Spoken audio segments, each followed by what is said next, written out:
कहानी की शुरुआत में हमें बंद कमरे में दो लड़के दिखाए जाते हैं, जिनमें से एक कुर्सी पर बैठा होता है और एक नीचे फर्श पर बंधा हुआ होता है। जो बंधा हुआ होता है उसका नाम होता है यूजी तादोरी, और जो कुर्सी पर बैठा हुआ होता है जिसकी आंख पर काली पट्टी होती है उसका नाम होता है सातोरू गोजो। तो आगे गोजो यूजी से पूछता है कि बताओ अब तुम कौन हो। तभी यूजी कहता है कि तुम कौन हो। तभी सातोरू गोजो बताता है कि मैं जुजुत्सु टेक फर्स्ट ईयर का इंचार्ज हूँ। जुजुत्सु नाम सुनकर यूजी को कुछ याद आता है और वो कुछ बोलता उससे पहले ही गोजो उससे कहता है कि दूसरों की चिंता मत करो, खुद की चिंता करो, क्योंकि अब तुम मरने वाले हो। सीन चेंज होता है और हमें पिछले दिन का सीन दिखाया जाता है, जहाँ पर यूजी सुमिसावा हॉस्पिटल में फ़ोन करता है और नर्स से कहता है कि अब मेरे दादाजी कैसे हैं। तब नर्स कहती है कि आप कॉल को थोड़ा होल्ड करो, मैं उन्हें देखकर बताती हूँ।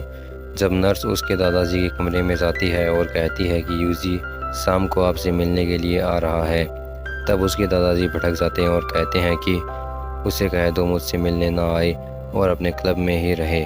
तो ये बात यूजी फ़ोन पर सुन लेता है और नर्स से कहता है कि मैं शाम को 5 बजे आ रहा हूँ, और फ़ोन काट देता है। उसके बाद हमें पिछली रात का सीन दिखाया जाता है, जहाँ पर एक जुजुत्सु टेक का स्टूडेंट सुगिसावा हाई स्कूल में आया हुआ होता है किसी श्रापित चीज़ की तलाश में। उस स्टूडेंट का नाम मेगोबी फुसिकोरो होता है और वो यहाँ पर उस चीज़ को ढूंढ रहा होता है। तब वो देखता है कि सामने एक बक्सा टाइप का कुछ पड़ा हुआ होता है और वो कहता है कि कितने मूर्ख लोग हैं, इतनी खतरनाक चीज़ को इसे खुले में छोड़ दिया। और वो जाता है और उसे खोलता है तो देखता है कि वो खाली होता है, वहाँ पर कुछ भी नहीं होता। वो चारों ओर देखता है लेकिन उसे वो कहीं पर भी नहीं मिलती। उसके बाद वो गोजो को फ़ोन मिलाता है और कहता है कि वो चीज़ मुझे नहीं मिली। तो गोजो कहता है कि आसपास देखो, वो कहीं टहल रही होगी। तभी वो कहता है कि मुझसे मजाक मत करो। तभी गोजो उससे कहता है कि जब तक वो चीज़ मिल नहीं जाती तुम घर नहीं जा सकते। उसके बाद हमें अगली सुबह का सीन दिखाया जाता है। यहाँ पर हमें सुगिसावा हाई स्कूल का सीन दिखाया जाता है और उसके अंदर हमें एक क्लब दिखाया जाता है जिसका नाम होता है रूहानी क्लब। इस क्लब के अंदर टोटल 3 मेंबर होते हैं, यूजी तादोरी, सासाकी और इगुची। वो तीनों आपस में बात कर रहे होते हैं। तभी वहाँ पर उनका प्रेसिडेंट आ जाता है और कहता है कि तुम्हें यह क्लब बंद करना होगा, क्योंकि जिस क्लब में बहुत टाइम से कोई भी रिसर्च नहीं होती है उस क्लब को बंद कर दिया जाता है। और वो उनसे कहता है कि अब इस रूम को खाली कर दो। तभी उस रूम की मेंबर यानी उस क्लब की मेंबर सासाकी आती है और उनसे कहती है कि जो हमारा प्लेग्राउंड था उसके अंदर बहुत सारे खिलाड़ी बीमार हो रहे थे। उस प्लेग्राउंड को वो लोग रग्बी फील्ड कहते हैं। और वो लड़की कहती है कि रग्बी फील्ड में बहुत सारे दमदार रग्बी खिलाड़ी इसलिए बीमार हुए कि वहाँ पर बुरी आत्माओं का साया है। वो कहती है कि वहाँ पर कुछ श्रापित चीज़ है जिसके कारण वो सारे लोग बीमार हो रहे हैं। तो यहाँ पर उसका प्रेसिडेंट उसकी बात काटते हुए कहता है कि ये सब एक कीड़े की वजह से हो रहा था जो इंसानों और जानवरों का खून पीता है, इसका और कोई कारण नहीं है। उसके बाद वो लोग कहते हैं कि हमने जो रिसर्च की वो भी तो एक रिसर्च का हिस्सा है। तभी प्रेसिडेंट कहता है कि इस क्लब का सबसे बड़ा मुश्किल तो यूजी तादोरी है, क्योंकि उसका नाम ट्रैक एंड फील्ड क्लब में है, ना कि रूहानी क्लब में। तभी यूजी तादोरी कहता है कि मैंने तो फॉर्म में रूहानी क्लब लिखा था, लेकिन यहाँ पर काट कर ट्रैक एंड फील्ड किसने कर दिया। तभी वहाँ पर एक कोच आता है, ट्रैक एंड फील्ड क्लब का कोच आता है और कहता है कि वो मैंने किया था। उस कोच का नाम टाकागी होता है और वो कहता है कि मैंने वो नाम इसलिए चेंज किया था क्योंकि हमें नेशनल के लिए तुम्हारी बहुत ज़्यादा ज़रूरत है। तो यहाँ पर यूजी कहता है कि मुझे रूहानी क्लब का एनवायरनमेंट अच्छा लगता है ट्रैक एंड फील्ड के क्लब से ज़्यादा। तभी कोच टाकागी कहता है कि हमें गेम खेलेंगे, जो जीतेगा उसकी बात मानी जाएगी। तो यूजी भी सहमत हो जाता है। तभी हमें फिर से जुजुत्सु टेक के एक स्टूडेंट फुसिकोरो का सीन दिखाया जाता है, जो भेस बदल कर सुगिसावा हाई स्कूल में आया हुआ होता है उस चीज़ को ढूंढने के लिए। यहाँ पर हम देखते हैं कि वो दोनों बॉल थ्रो वाला गेम खेलते हैं, जहाँ पर यूजी उससे आसानी से जीत जाता है। तब फुसिकोरो उसे देखकर हैरान रह जाता है और कहता है कि इसने बिना किसी श्रापित ताकत के ऐसा कारनामा करके दिखा दिया। उसके बाद यूजी के दोस्त सासाकी और इगुची आते हैं और कहते हैं कि तुम्हारी स्पोर्ट्स स्किल बहुत अच्छी है, तुम्हें स्पोर्ट्स वाले क्लब में ही रहना चाहिए। लेकिन यहाँ पर यूजी कहता है कि मुझे रिसर्च क्लब का एनवायरनमेंट बहुत अच्छा लगता है, और वो कहता है कि मैं शाम 5 बजे तक रिसर्च क्लब में रह सकता हूँ। और वो निकलने लगता है हॉस्पिटल के लिए, और वो फुसिकोरो के करीब से निकलता है, जिससे फुसिकोरो पता लगा लेता है कि वो श्रापित चीज़ इसी के पास है, और वो उसका पीछा करने लगता है।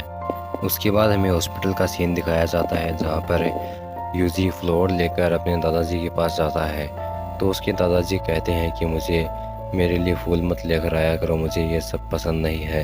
तब यूजी कहता है कि मैं ये आपके लिए नहीं लेकर आता हूँ, मैं नर्स के लिए लेकर आता हूँ। तब यूजी के दादा कहते हैं तब तो बिल्कुल भी मत लेकर आया करो। यूजी के दादा कहते हैं कि अब मैं मरने की हालत में हूँ और मैं तुम्हें अपने पेरेंट्स के बारे में कुछ बताने जा रहा हूँ। तब यूजी कहता है कि मुझे कोई इंटरेस्ट नहीं है इन बातों में। तो हम देखते हैं कि यूजी के दादा करवट बदलते हैं और कहते हैं कि तुम बहुत ताकतवर हो, अपनी ताकत को दूसरों की मदद में इस्तेमाल करना, और इस बात की फिक्र मत करना कि वो तुम्हारा एहसान माने या ना माने। उसके बाद यूजी के दादा आंख बंद कर लेते हैं और वो कुछ नहीं बोलते। ये देखकर यूजी नर्स को फ़ोन मिलाता है और कुछ नहीं बोलता। उसके बाद नर्स रूम में आती है और फिर उन्हें पता चलता है कि यूजी के दादा अब नहीं रहे।